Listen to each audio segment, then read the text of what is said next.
c'est que chaque Français puisse manger à sa faim. L'inflation s'est enflammée. C'est sous perfusion, on n'a pas voulu voir la réalité. C'est une volonté des gouvernements de faire baisser la valeur de la monnaie parce que sans ça, les gouvernements ne pourront pas rembourser leurs dettes. On voit ça sans arrêt, la fin des grands cycles, la fin des grands empires. Toujours la tentation à la fin, c'est créer de la monnaie. Bien, ça nous amène à une folie monétaire. C'est quelque chose qui est en train de fausser l'économie mondiale. It will come. In due course.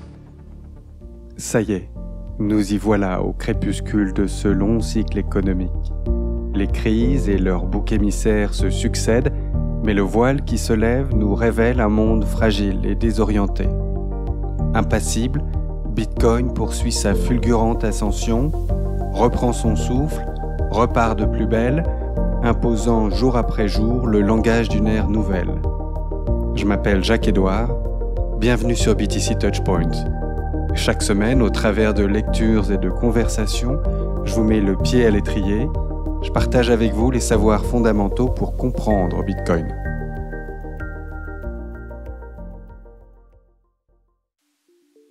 Salut, le texte que je vais te lire aujourd'hui, c'est un article d'Anil, un éducateur très populaire dans le monde de Bitcoin, notamment en raison de la grande qualité de ses présentations qui abordent les multiples facettes de Bitcoin. Elles sont remarquablement illustrées, ces diapos qui condensent l'information et qui vont droit au but et qui transmettent de façon hyper efficace des concepts clés. Donc moi je suis personnellement un grand fan de ces présentations d'Anil que je traduis régulièrement en français et que je lis et que je poste sur la chaîne YouTube de BTC Touchpoint sous forme de courtes vidéos. Tu peux y faire un tour, il y a des trucs vraiment chouettes. Et donc là, en janvier 2021, Anil a rédigé ce bel essai sur Bitcoin et l'imprimerie, la presse de Gutenberg, et je pense qu'il mérite toute notre attention. C'est un grand voyage dans l'histoire, 6 siècles, et Anil dresse un parallèle fort convaincant entre la conjoncture que nous connaissons depuis 15 ans, qui est assez rude, perturbante, de plus en plus étouffante même, et le contexte sociétal qui prévalait en Europe au milieu du XIVe siècle. Dans les deux cas, on a affaire à un peuple désorienté par les événements, appauvri, fatigué, malade, et qui réalise peu à peu à quel point la confiance qu'il a aveuglément placée dans l'autorité le dessert. Il perçoit de plus en plus clairement à quel point cette obéissance docile à une institution décadente nourrit les injustices et la précarité dont il est la première victime. Voilà un peu l'idée de fond de l'article, je trouve ça tout à fait passionnant. Allez, on y va. Bitcoin et l'imprimerie. La presse à imprimer de Gutenberg et le protocole Bitcoin de Nakamoto nous ont tous deux apporté de nouvelles méthodes pour assurer la transmission libre, sans permission de l'information. Comment les innovations qui libèrent l'information façonnent la société? Voici l'histoire de deux innovations disruptives, perturbatrices, qui se sont produites à plusieurs siècles d'intervalle et qui présentent des similitudes remarquables. Il y est question de forces technologiques insoupçonnables qui viennent modifier les incitations à l'obéissance et dirigent l'évolution de l'organisation des sociétés. Méfiance à l'égard des institutions. La confiance est cet ingrédient clé qui nous permet de coopérer et de commercer. Plus notre accès à l'information est grand, plus notre capacité à évaluer la réputation et donc à juger la fiabilité augmente. Lorsqu'un moyen permet d'établir plus facilement cette confiance, en vérifiant la vérité, ceux qui jusqu'alors ont tiré le plus grand bénéfice de l'opacité qui prévalait en sont souvent les premiers détracteurs et les plus bruyants. Faire des promesses dont on sait qu'elles échappent à notre pouvoir ou à notre contrôle est un moyen certain de dégrader la confiance en son endroit. C'est pourquoi les grandes institutions, qui pour leur survie dépendent d'un large public, font des promesses difficiles à mesurer et dans des délais mal définis. De telles promesses s'accompagnent souvent d'une restriction active de l'accès aux informations requises pour conduire leur évaluation. Il est question ici d'une histoire d'innovation et d'institutions qui détiennent un pouvoir de gardien des flux d'informations. La Grande Famine et la peste noire. L'innovation, par définition, doit être utile à la société. Il n'est donc pas surprenant qu'elle jaillisse et éclate au grand jour au moment même où elle est demandée. Au Moyen Âge, l'Europe occidentale était sous le contrôle de l'Église catholique romaine, la principale institution jugée responsable du bien-être de la population. Elle jouissait d'un niveau d'influence et d'une autorité morale incontestée. Deux événements cruciaux, cependant, vont conduire les gens à remettre en question ce qui semblait constituer un degré de dévotion inébranlable.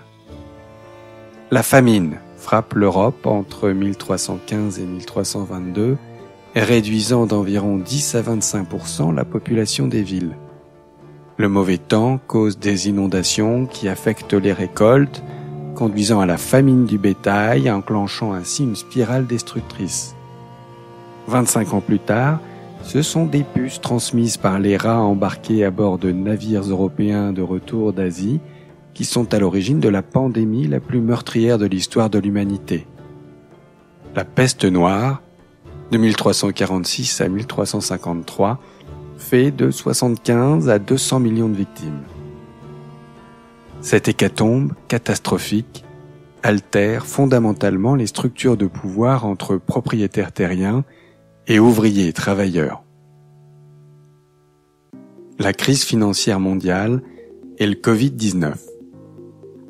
Aujourd'hui, ce sont d'une part la crise financière mondiale de 2007 et 2008 et les renflouements qui l'ont suivi, inscrits dans le Genesis Block de Bitcoin, et d'autre part la réponse bâclée des organismes mondiaux et des gouvernements à la pandémie du Covid-19 qui ont fragilisé le contrat social avec les citoyens contribuables. Des structures d'incitation désordonnées ont créé un aléa moral, une absence de prise de responsabilité parmi les représentants élus et les banquiers centraux non élus. En soutenant mordicus face à une personne que son coût de la vie n'a pas augmenté et que sa qualité de vie ne s'est pas dégradée, alors que cela contredit totalement l'expérience vécue par cette personne, on manifeste en fait soit son ignorance, soit sa malveillance, soit les deux. La distribution inégale de l'inflation consécutive à une dévaluation sans précédent de la monnaie ne peut plus être dissimulée dans un monde où nous avons chacun en poche accès à toutes les données de marché imaginables. Citation. La tendance vers encore plus d'inégalités de richesse, plus de polarisation et plus de conflits sociaux représente une menace majeure pour notre avenir collectif. Et la cause de tout cela est la même. L'adhésion à un système économique conçu pour une autre époque. Jeff Booth, Le prix de demain. Un lourd impôt qui n'est plus toléré. Une autorité qui dépend de la collecte des impôts a besoin d'une population captive et docile. Pour cela, quelques conditions doivent être réunies. Une juridiction clairement définie et surveillée, avec en son sein des incitations à produire de la richesse, et des éléments dissuasifs, des barrières, pour empêcher à une masse critique de la population de quitter la juridiction avec ses richesses ou ses connaissances spécialisées. Ce que Johannes Gutenberg et Satoshi Nakamoto nous ont apporté, ce sont de nouvelles méthodes pour transporter l'information à travers le temps et l'espace, sans permission, en dehors du champ d'action de l'establishment. Cela vient contester, remettre en question les monopoles de surveillance qui dépendent de l'impôt et cela les incite à agir honnêtement et à fournir un service de qualité s'ils veulent conserver leur clientèle. À propos de l'innovation.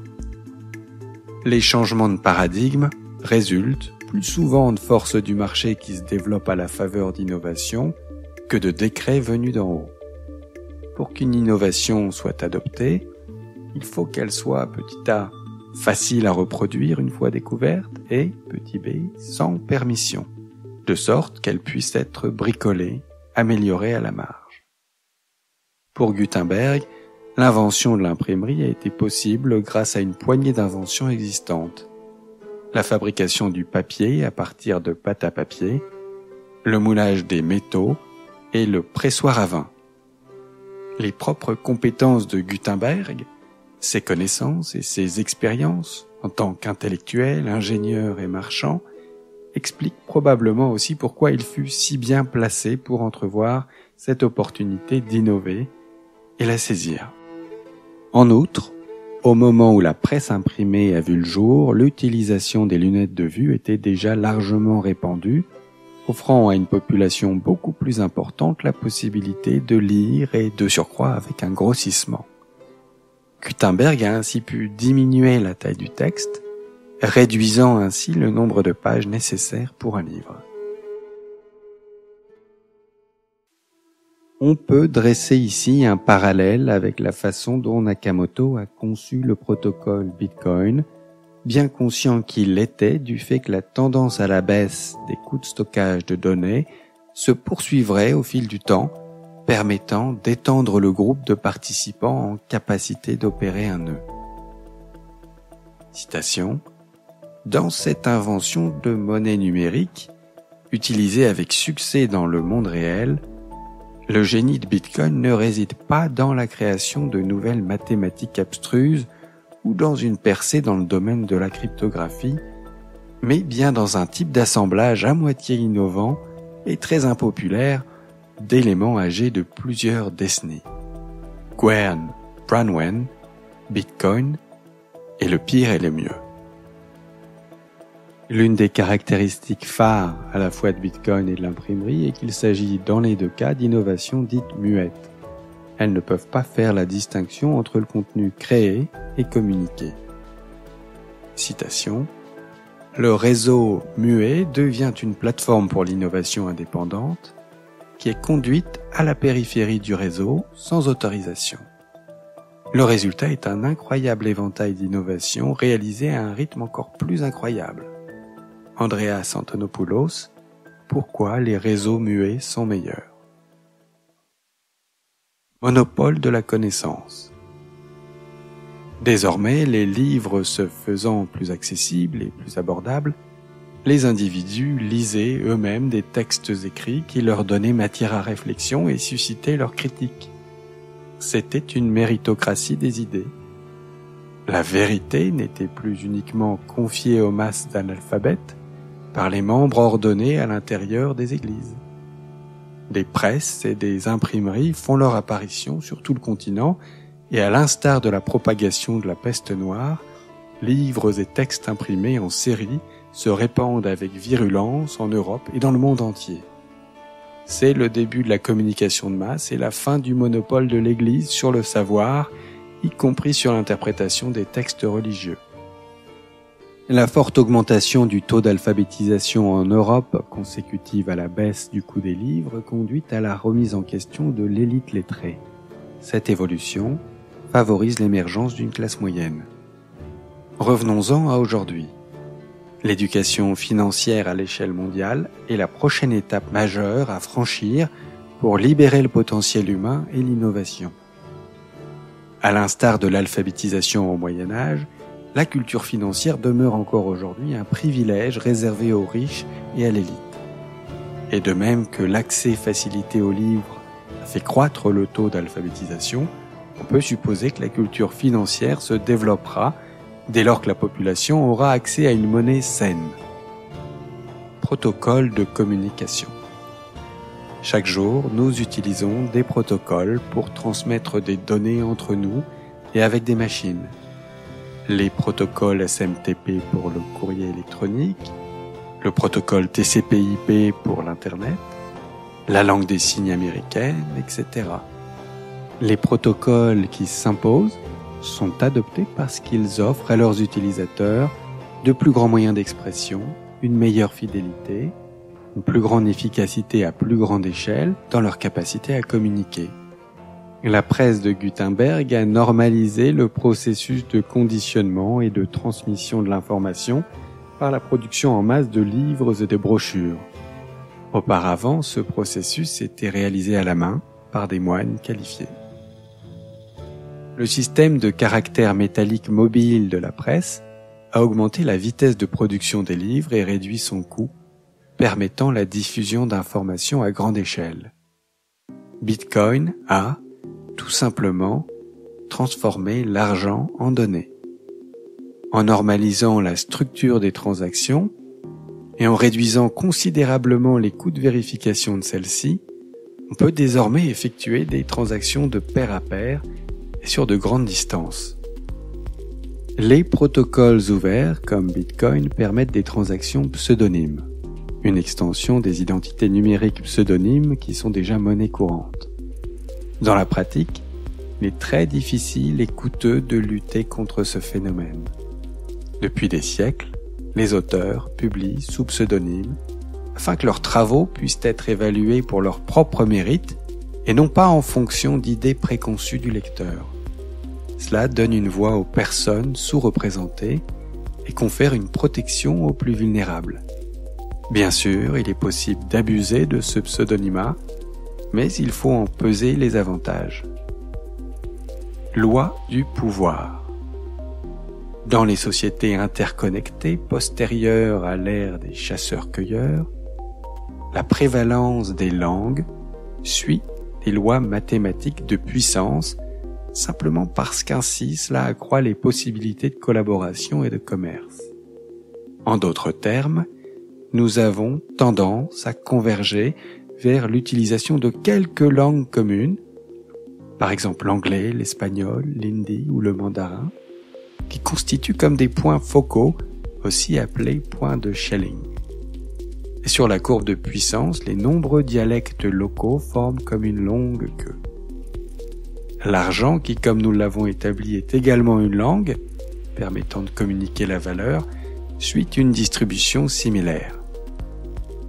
Avec l'avènement d'une monnaie sans frontières accessible à tous à l'échelle mondiale, ce langage de la valeur n'est plus confiné à une population locale et l'évolution naturelle de la monnaie comme phénomène de type « le gagnant remporte toute la mise » peut suivre son cours.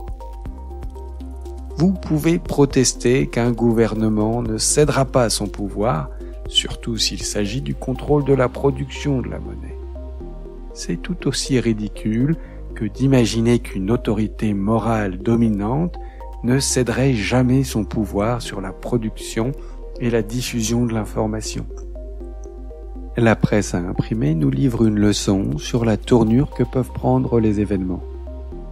Les technologies qui menacent les structures de pouvoir en place sont souvent la cible de campagnes de désinformation et autres propagandes basées sur la peur en provenance des autorités en place ou des citoyens inquiets. La connaissance est un pouvoir. L'imprimerie, progressivement d'abord puis soudainement, ça vous dit quelque chose, n'est-ce pas, a affaibli le pouvoir de l'Église, démocratisant l'accès au savoir établi de l'humanité. Citation. Lorsque l'Église a cherché à supprimer la presse à imprimer, la plupart des nouveaux volumes ont été publiés dans les régions d'Europe où le pouvoir de l'autorité établie était le plus faible. On a sans doute là une belle analogie avec les tentatives de suppression de la technologie d'encryptage par le gouvernement américain actuel. L'Église a pu constater que la censure ne supprimait en rien la diffusion de la technologie subversive, elle garantissait juste son utilisation la plus subversive possible. Rees-Mogg et Davidson, The Sovereign Individual. La presse à imprimer était conçue de telle sorte qu'elle pouvait être reproduite à l'aide de matériaux ordinaires. Cela signifie que des villes pouvaient s'en doter, tout comme des groupes de personnes suffisamment nombreux, riches et motivés. C'était la démocratisation de l'édition. Et cela a également fourni un bouclier protecteur à ceux qui publiaient sous pseudonyme. La recherche scientifique, une activité jusqu'alors solitaire en raison du défi que représentait la publication manuscrite et de l'impossibilité d'atteindre un public important, a connu une forte accélération au cours des siècles suivants. La société était désormais plus libre, mais elle évoluait dans un territoire inexploré pour lequel il n'existait aucun précédent. Bien que la presse à imprimer constitue en soi une technologie neutre, le pouvoir de diffuser des informations de tout acabit était désormais à la disposition de quiconque pouvait payer pour l'obtenir. Les humains devaient apprendre à naviguer dans ce nouveau paradigme, révisant les modèles à travers lesquels ils se représentaient l'ordre du monde et mettant à jour le processus par lequel ils faisaient confiance. Le nouveau paradigme. Le protocole Bitcoin est la presse à imprimer des temps modernes. Il démocratise l'accès à une monnaie saine de la même manière que l'innovation de Gutenberg a démocratisé l'accès au savoir. Un recablage des esprits aux principes économiques de base, à la fois observables et quantifiables, a commencé. En offrant une sortie du système monétaire national à tout individu résident d'une juridiction protégeant la liberté d'expression. Et ceux qui ne jouissent pas d'une telle protection de leur liberté d'expression disposent d'un moyen de contourner leur oppresseur, puisque la richesse, la valeur, est maintenant indiscernable de toute autre chaîne de données cryptées. La Réserve fédérale américaine, qui fixe le prix de l'argent, dispose d'une emprise majeure sur les comportements et les perspectives de la société. C'est notre Église catholique romaine des temps modernes, qui diffuse le même genre de folklore en scandant « Une inflation modérée est bonne et nécessaire. Les dépenses créent la richesse. » et « La croissance du PIB doit être vénérée comme Dieu. » Changement d'air. Une innovation de 0 à 1 ne peut être annulée. Aucun moyen de faire rentrer le génie dans la bouteille. Pour le meilleur ou pour le pire, la structure de la société s'en trouve modifiée à jamais. Malgré les conséquences négatives initiales, imprévues de la technologie de l'imprimerie, rares sont ceux qui souhaiteraient aujourd'hui renoncer à tous les avantages qui en ont découlé et dont l'homme a bénéficié ces 500 dernières années. En 1620, Francis Bacon, co-créateur de la méthode scientifique, écrivait que l'imprimerie, la poudre à canon et la boussole sont les inventions qui ont changé le monde à jamais. Citation. À la fin du Moyen-Âge, l'Église monolithique était devenue une institution sénile et contre-productive, devenant un frein majeur à la productivité. Le fardeau qu'elle imposait à la population faisait régresser son niveau de vie. Rees-Mogg Davidson, The Sovereign Individual. Cependant, toutes les juridictions ne progressent pas au même rythme. Les régions qui, en raison de leur situation géographique et de leur système de gouvernance, parviennent à empêcher et à décourager l'utilisation de technologies qui libèrent l'information, se retrouvent progressivement à la traîne. Cela a un impact profondément négatif pour la société et ainsi privée des nouvelles méthodes d'expression et des progrès scientifiques qui en découlent. Tout comme la presse à imprimer a marqué le début de la Renaissance, Bitcoin est l'une des technologies fondamentales de l'ère de l'information. En encourageant le développement de la technologie des puces électroniques classiques et la production comme la valorisation d'énergie à moindre coût, conformément au paradoxe de Jevons, Bitcoin mène la charge dans ce mouvement de progrès technologique. Conclusion. À nouveau, les frontières juridictionnelles sont plus perméables au flux d'informations. Mais cette fois-ci, les sociétés ont la capacité d'échanger de la valeur sans permission. Et s'il y a une leçon concrète à tirer de cet essai, la voici. L'information trouve toujours un chemin. Les conséquences de ce phénomène ne peuvent être sous-estimées et devraient être célébrées car elles ne peuvent que nuire aux formes d'autorité dont le pouvoir provient uniquement de la restriction du flux d'informations et de la manipulation des signaux de prix. Lorsqu'une telle autorité réagit en tentant d'empêcher l'adoption de technologies libérant l'information, ce qui n'est possible que temporairement, son peuple et sa juridiction en pâtissent à long terme. Les personnes qualifiées qui peuvent partir trouveront un moyen de le faire, et le capital qui peut fuir finit par aller là où il est le mieux traité.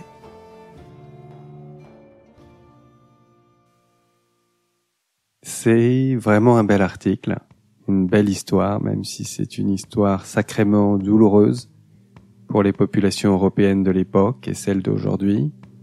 qui dans les deux cas, en fait, participe à la fin d'un système. Une voie apparemment sans issue où l'ordre du monde est gouverné par des institutions égarées qui ont totalement perdu le sens de leur mission, servir Dieu, servir les hommes, le peuple. Elles ont perdu leur intégrité, ces institutions. Et à leur tête, dans un déni profond, leurs dirigeants s'entêtent, se persuadent de la grandeur de leur esprit et de l'utilité de leurs coûteuses gesticulations. Durer, rester aux commandes, dicter encore la marche du monde, surtout lui interdire toute évolution susceptible de provoquer des remises en question.